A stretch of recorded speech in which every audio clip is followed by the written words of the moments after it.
The night had that electric glow only a Saturday party can have. Soft music humming through the speakers, glasses clinking, perfume and laughter swirling together like smoke. My wife Danielle had organized it. She loved hosting, being the woman everyone admired, the one who could pull a room together with her charm and wit.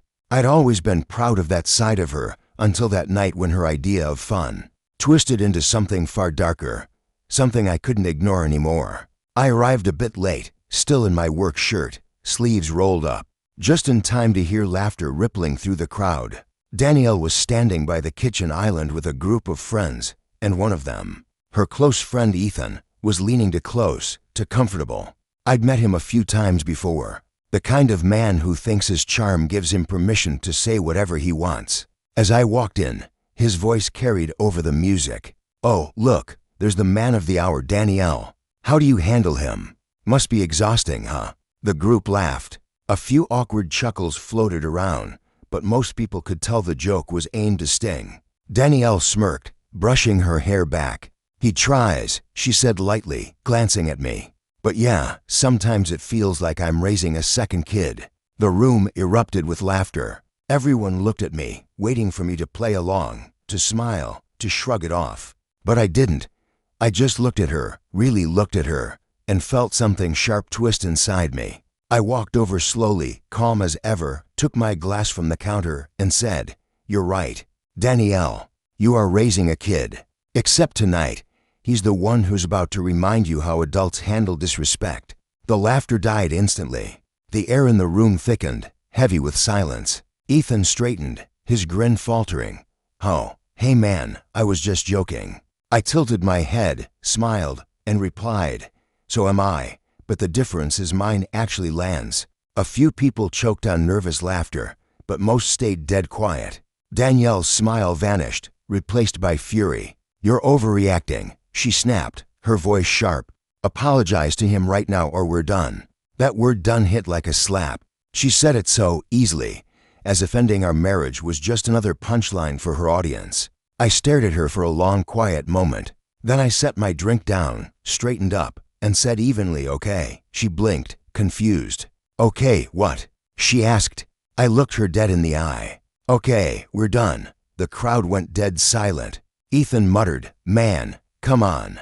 It was just a joke." I turned to him and said coldly, "A real man doesn't hide behind jokes when he disrespects someone else's wife. But then again, I guess you're not a real man." His face flushed red. He looked away. Danielle's eyes filled with tears now, her confidence cracking in real time. "You're embarrassing me," she whispered. I smiled faintly. "No, Danielle, you did that all by yourself." I walked out of that party without another word. I could still feel every pair of eyes on me as I left. Pity from some, shock from others, but I didn't care. I drove home alone, the silence in the car heavier than any argument we'd ever had. For the first time, I didn't feel angry. I felt free. She had crossed a line, not just with her friend's mockery, but with her demand that I bow to it. That night, something inside me shut off completely. An hour later, she came home. The party had died without her laughter to hold it together. She was crying, makeup smeared, heels in her hand. "You can't just leave like that," she said, voice trembling. I didn't look up from the document I was reading, our bank account summary, actually. I said quietly, "I can, and I already did." She froze, realizing I wasn't bluffing. "You don't mean this," she whispered. I looked at her and said, "You told me to apologize or we're done. You made the choice for both of us." She dropped to her knees, sobbing. "It was stupid. I didn't mean it. Please, I just wanted to make people laugh." Her voice cracked on the word please. I stood up, walked over, and crouched in front of her. "You wanted to make me small in front of them," I said softly. "You wanted to see how far you could push before I broke. Well, you found your answer." She reached for my hand, but I pulled back. "Ethan didn't humiliate me, Danielle. You did, and now you get to live with what that means." Her shoulders trembled as I walked away. I packed a bag that night, nothing more than what I needed. The next morning, I sent her a message with one sentence: "You want it done. Now you know what it really feels like." By evening, her calls turned from anger to begging, from defiance to regret.